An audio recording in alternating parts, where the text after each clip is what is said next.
Di hamparan Laut Aegea yang seolah tak berujung, kapal pesiar Royal Caribbean International terus melaju membelah lautan. George Smith IV dan istrinya yang baru dinikahi, Jennifer Hagel Smith, berdiri di dek sambil menikmati angin laut dan pemandangan luas di hadapan mereka. Bagi pasangan muda itu, perjalanan ini adalah awal kehidupan baru yang penuh harapan. Namun tanpa mereka sadari, bulan madu tersebut akan berubah menjadi salah satu misteri paling terkenal dalam sejarah kapal pesiar modern. Bagaimana kisah lengkapnya? Sebelumnya silahkan subscribe dulu channel ini serta nyalakan loncengnya untuk mengetahui kasus-kasus kriminal yang terjadi di berbagai negara. Pada pagi 5 Juli 2005, sekitar pukul 8 pagi, seorang remaja 16 tahun bernama Emily Rose dari Chicago melihat sesuatu yang aneh dari kabinnya di dek 7 kapal Brilliance of the Seas. Di atas kanopi sekoci penyelamat, ia melihat noda yang tampak seperti darah. Di dekat tepinya juga terlihat bercak lain, seolah seseorang terluka lalu terjatuh ke laut. Emily segera melapor kepada kru kapal. Tak lama kemudian, penumpang lain dari kabin sekitar ikut menyadari adanya jejak mencurigakan itu. Suasana kapal yang sebelumnya penuh kegembiraan mendadak berubah tegang. Kabar tersebut cepat menyebar ke seluruh kapal, memunculkan berbagai spekulasi, kecelakaan, perampokan, hingga dugaan pembunuhan. Pusat dari misteri ini mengarah ke kabin nomor 9062 milik pasangan pengantin baru, George Smith IV dan Jennifer Hagel Smith. Penyelidikan pun dimulai, namun sejak awal semuanya terasa membingungkan. Bukti yang ditemukan di kapal mengarah ke banyak kemungkinan, sementara beberapa orang diduga mengetahui lebih banyak daripada yang mereka katakan. Pertanyaan besar pun muncul. Apa yang sebenarnya terjadi malam sebelumnya? George Smith IV dikenal sebagai pria muda yang ramah, cerdas, dan penuh rasa ingin tahu. Ia lahir dan besar di Greenwich, Connecticut dalam keluarga yang sangat dekat satu sama lain. Ayahnya, George Smith Senior, memiliki toko minuman keras keluarga yang telah lama mereka jalankan. Pada tahun 2000, George lulus dari Babson College dengan jurusan bisnis. Setelah sempat bekerja di Boston sebagai analisis data, ia memutuskan pulang untuk membantu usaha keluarga. George berencana mengambil alih bisnis tersebut agar orang tuanya bisa pensiun dengan tenang. Pada tahun 2002, George bertemu Jennifer Hagel, wanita asal Connecticut yang bekerja sebagai guru sekolah dasar. Jennifer dikenal cantik, ceria, dan ambisius. Hubungan mereka berkembang cepat, dan keluarga George pun sangat menyukai Jennifer. 3 tahun kemudian, saat George berusia 26 tahun, mereka menikah dalam sebuah upacara indah di Castle Hill Inn yang menghadap langsung ke laut. Setelah pernikahan, mereka memilih kapal pesiar mewah Brilliance of the Seas untuk bulan madu selama 12 hari di Laut Mediterania. Perjalanan dimulai dari Barcelona pada 29 Juni, lalu berlanjut menyusuri pesisir Prancis dan Italia sebelum menuju Kepulauan Yunani. Di kapal itu, mereka berteman dengan beberapa penumpang lain, termasuk seorang pria muda dari California bernama Josh Askin. Pada 4 Juli, rombongan itu menghabiskan waktu di Mykonos. Mereka berjalan di jalan-jalan sempit kota tua, berenang di laut yang bersih, lalu menikmati makanan lokal di tavern tradisional. Hari itu terasa sempurna dan meninggalkan kesan indah bagi semuanya. Malam harinya, setelah makan malam romantis, George dan Jennifer kembali bertemu teman-teman mereka. Mereka minum bersama lalu pergi ke kasino kapal. George dan Josh bermain craps, sementara Jennifer bermain poker. Meski kalah cukup banyak uang, mereka tetap tertawa dan menganggapnya bagian dari keseruan bulan madu. Rekaman CCTV terakhir George muncul sekitar pukul 2:30 dini hari ketika ia meninggalkan kasino. Setelah itu, keberadaannya menjadi misteri. Beberapa jam kemudian, suasana kapal berubah kacau. Kapten kapal memeriksa area di bawah kabin pasangan tersebut setelah ditemukannya noda darah dan jejak benturan di kanopi sekoci. Dugaan kuat muncul bahwa George jatuh atau dijatuhkan ke laut. Kabar hilangnya George dengan cepat menyebar ke seluruh kapal. Penumpang mulai panik. Dek 7 langsung ditutup. dan para penghuni kabin di area itu sementara dilarang keluar masuk. Kru kapal segera memeriksa seluruh area untuk mencari George dan istrinya Jennifer. Sekitar pukul 10 pagi, Jennifer akhirnya ditemukan di tempat spa sedang menjalani sesi pijat yang sebelumnya sudah ia pesan. Ia tampak bingung dan cemas ketika diberitahu bahwa suaminya hilang. Jennifer mengaku terakhir kali melihat George pada malam sebelumnya. Menurut keterangannya, saat bangun pagi, George sudah tidak ada di kabin. Ia menganggap hal itu biasa karena malam sebelumnya George banyak menghabiskan waktu bersama teman-temannya. Jennifer mengira suaminya mungkin tertidur di kabin lain, sehingga ia tetap pergi ke spa tanpa merasa khawatir.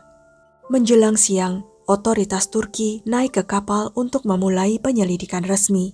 Kapten kapal meminta seluruh penumpang bekerja sama dan menjelaskan bahwa insiden tersebut memerlukan campur tangan pihak berwenang. Jennifer menjadi orang pertama yang diperiksa. Sikapnya yang gelisah dan minim informasi membuat penyidik mulai menaruh curiga. Penyidik lalu memeriksa kabin pasangan itu. Kondisi kamar terlihat berantakan. Di kamar mandi dan karpet ditemukan bercak darah kecil, sementara sidik jari terlihat di pagar balkon. Pada sprei tempat tidur juga ditemukan 2 noda darah kecil yang kemudian dipastikan milik George. Semua bukti mengarah pada dugaan bahwa George mengalami luka di dalam kabin sebelum menghilang. Perhatian penyidik juga tertuju pada sebuah kursi balkon yang diposisikan dekat pagar, seolah sengaja dipakai untuk duduk di atas railing. Bekas gesekan pada pagar memperkuat kemungkinan seseorang sempat berada di sana. Sebagian pihak menduga George jatuh karena mabuk, namun tinggi pagar balkon serta keberadaan darah di dalam kabin dan kanopi sekoci juga memunculkan dugaan lain yang jauh lebih mengerikan, yaitu kemungkinan pembunuhan. Penyidik mulai menyusun ulang kejadian malam itu dan mencari tahu siapa saja yang terakhir bersama George. Sejak awal, kasus ini sudah terlihat rumit dan penuh kejanggalan.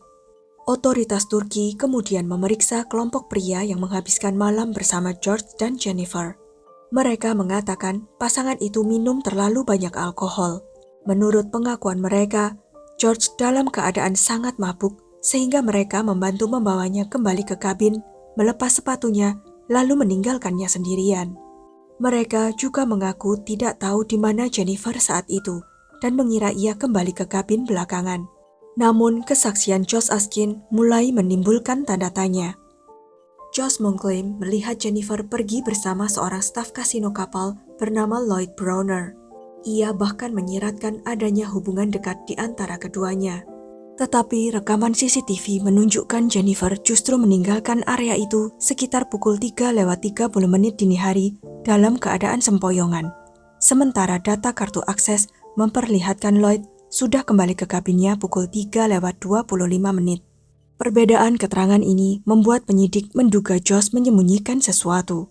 Malam itu sendiri sebenarnya bermula seperti pesta biasa. Jennifer sempat bermain poker bersama Greg Rosenberg, seorang pemuda muda asal New York yang sedang berlibur bersama sepupunya, Zach Rosenberg, dan teman mereka, Rostislav Kaufman.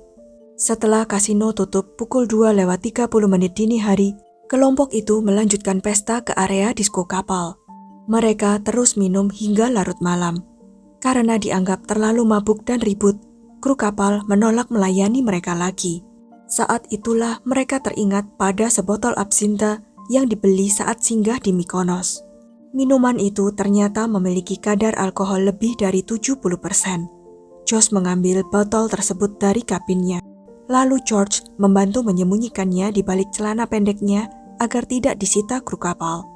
Lewat pukul 3 dini hari, ketika sebagian besar penumpang sudah tidur, seorang petugas kebersihan melihat George, Josh, Greg, Zach, dan Rostislav masih berkumpul sambil minum absinthe di lorong kapal. Temuan ini kemudian menjadi bagian penting dalam penyelidikan. Sementara itu, kondisi Jennifer juga berubah drastis malam itu. Awalnya ia tampak tenang dan sadar, namun lama-kelamaan ia mulai sempoyongan. Beberapa saksi melihatnya beberapa kali bersandar pada Lloyd Browner. Ada yang menganggap Jennifer hanya kehilangan keseimbangan karena mabuk.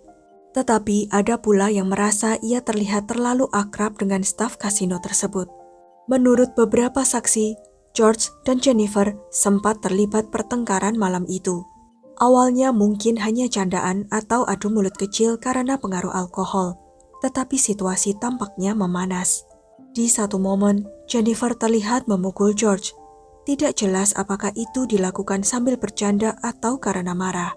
Sekitar pukul 3:30 dini hari, Jennifer meninggalkan area disko dalam keadaan sempoyongan dan mabuk berat.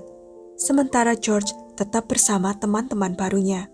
Momen itulah yang kemudian dianggap menjadi titik balik malam misterius tersebut. Kesaksian staf kapal menjadi sangat penting dalam penyelidikan. Seorang petugas kebersihan yang sebelumnya melihat kelompok pria itu minum absinthe memperhatikan Jennifer berjalan terhuyung-huyung di lorong kapal. Ia membantu Jennifer menuju lift dan melihatnya berjalan ke arah kanan setelah tiba di lantai kabinnya. Namun ada hal yang aneh. Kabin Jennifer sebenarnya berada di sisi kiri lorong. Beberapa waktu kemudian, Jennifer ditemukan tertidur di lorong yang cukup jauh dari kamarnya. Dua petugas keamanan dan seorang staf wanita kemudian membawanya kembali ke kabin menggunakan kursi roda sekitar pukul 4:52 pagi. Saat mereka tiba, George tidak ada di dalam kamar. Tirai balkon tertutup rapat dan hampir tidak bergerak meski angin laut cukup kencang. Hal itu memunculkan pertanyaan besar. Jika George benar-benar sudah sangat mabuk dan ditinggalkan di tempat tidur, bagaimana ia bisa keluar ke balkon sendirian? Di kabin sebelah, seorang deputi kepala polisi bernama Charles Chick Hyman dan istrinya terbangun sekitar pukul 4 pagi karena suara ribut dari kabin 9062 milik pasangan pengantin baru itu. Mereka mendengar suara gaduh dan percakapan keras dari dalam kamar.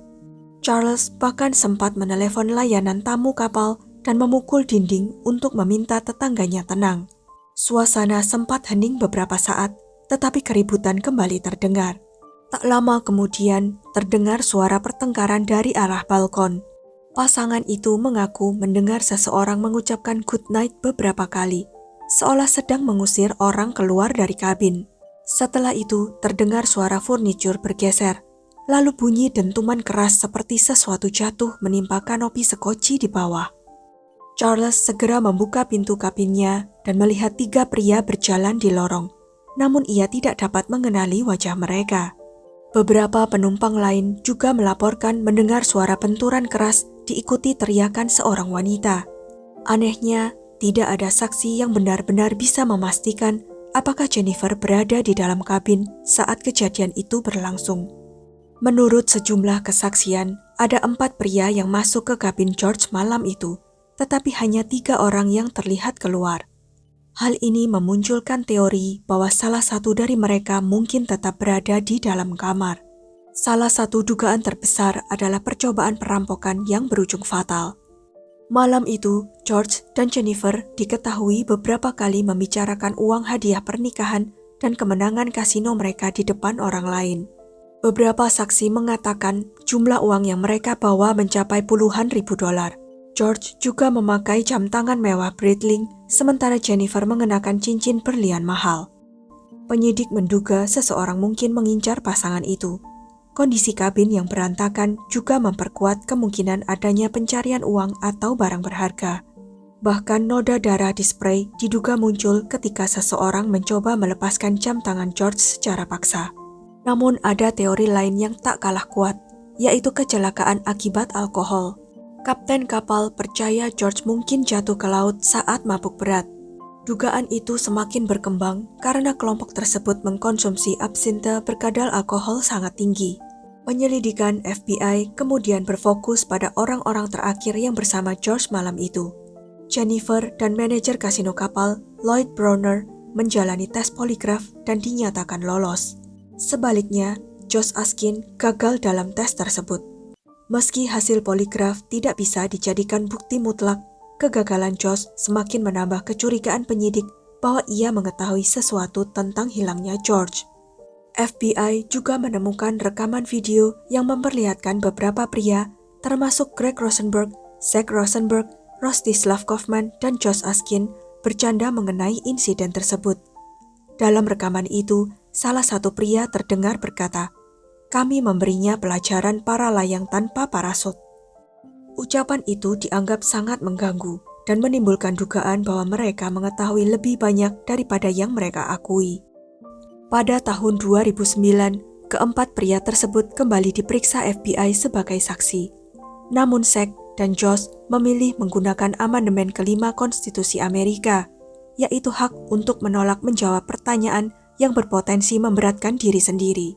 Penyelidikan hilangnya George juga dipengaruhi oleh kesaksian Greg Rosenberg, salah satu pria yang bersama George pada malam terakhirnya. Greg mengklaim bahwa kelompok mereka sempat memesan makanan ke kabin larut malam, dan hal itu disebut sebagai alibi penting bagi dirinya serta teman-temannya. Namun muncul kejanggalan. Catatan layanan kapal tidak menunjukkan adanya pesanan makanan ke kabin mereka malam itu.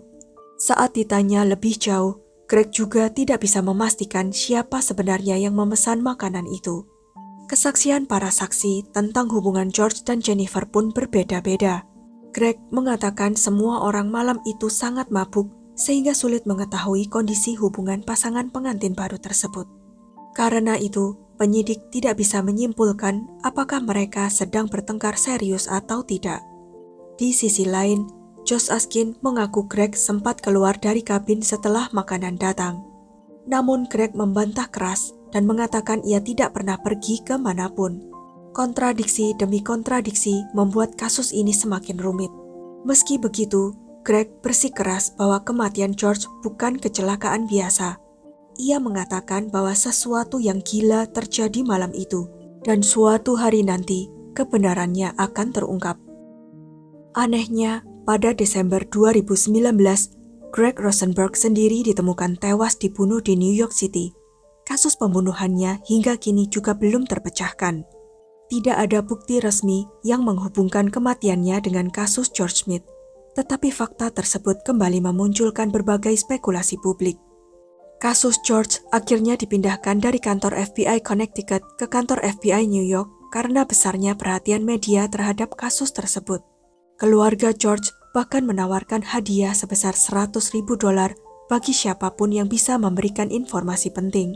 Mereka juga menyerukan boikot terhadap Royal Caribbean International karena yakin perusahaan kapal pesiar itu berusaha menutupi insiden demi melindungi reputasi bisnis mereka. Hubungan keluarga George dengan Jennifer pun memburuk setelah tragedi itu.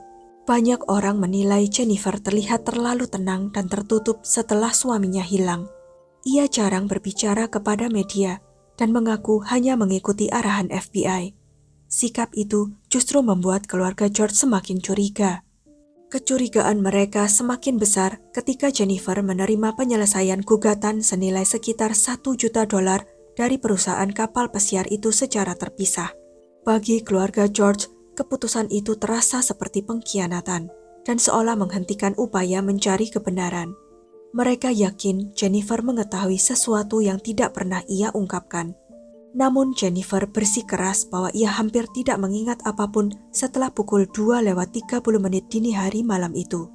Ia bahkan mengaku tidak sadar pernah ditemukan tertidur di lorong dan dibawa kembali ke kabin menggunakan kursi roda. Merasa tidak puas dengan penyelidikan Turki, keluarga George kemudian meminta bantuan ahli forensik terkenal Henry Lee untuk melakukan penyelidikan independen. Henry Lee melakukan pemeriksaan ulang di kabin, balkon, dan area sekoci kapal. Menurutnya, pagar balkon yang cukup tinggi membuat teori jatuh secara tidak sengaja menjadi sulit dipastikan. George mungkin saja didorong orang lain atau dalam kondisi sangat tidak stabil hingga memanjat kursi sendiri lalu terjatuh. Namun hingga kini, tidak ada bukti yang benar-benar bisa memastikan salah satu teori tersebut. Henry Lee bahkan ingin melakukan simulasi jatuh menggunakan boneka uji, tetapi pihak kapal menolak permintaan itu. Keluarga George percaya penolakan tersebut dilakukan untuk menghambat pencarian fakta sebenarnya. Di saat yang sama, FBI juga melakukan penyelidikan sendiri.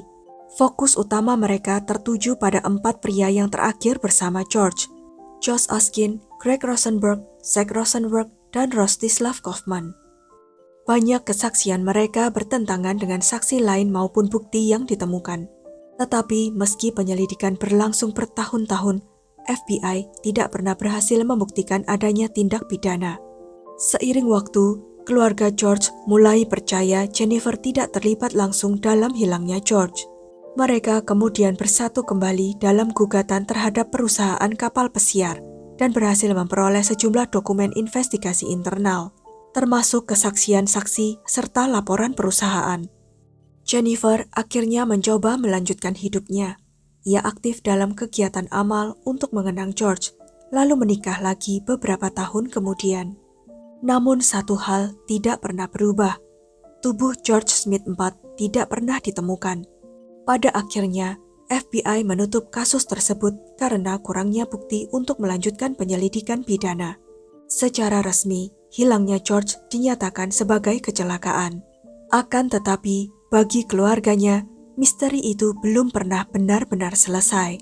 Hingga hari ini, mereka masih hidup tanpa makam untuk dikunjungi, tanpa jawaban pasti tentang bagaimana George menghilang di tengah gelapnya Laut Aegea malam itu.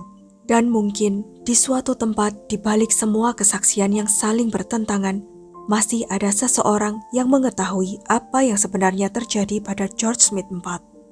Sekian kisah kali ini. Jangan lupa untuk klik like, share, subscribe, dan komen ya pendapat kalian. Sampai jumpa lagi di video-video selanjutnya.